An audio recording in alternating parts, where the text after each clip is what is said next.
Market లో fruit vinegars అని, shampoo based gel colours అని కూడా దొరుకుతున్నాయి. వాటిని కూడా మీరు ప్యాచ్ టెస్ట్ చేసిన తర్వాతే అప్లై చేయడం మంచిది. Hi, I'm Ramachandana, clinical aesthetician, CEO of Jasmine's cosmetology clinic and beauty school. ఒకవేళ కలర్ అప్లై చేసిన తర్వాత ఈ ప్రాబ్లమ్స్ ఫేస్ చేస్తే గనక మీరు ఎటువంటి ట్రీట్మెంట్స్ చేయాలి అన్నది తెలుసుకుందాం.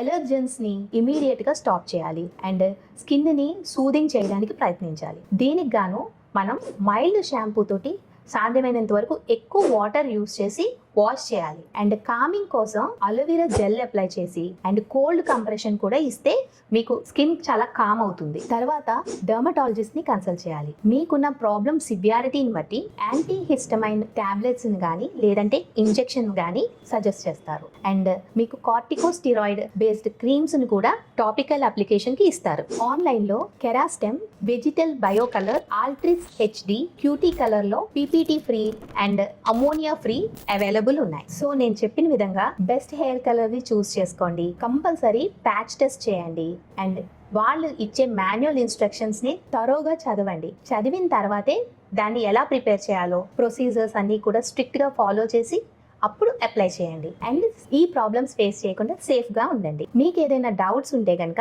ఇమీడియట్ గా కమెంట్ సెక్షన్ లో కమెంట్ చేయండి. మరిన్ని అప్డేట్స్ కోసం ఫాలో జాస్మిన్స్ పేజ్.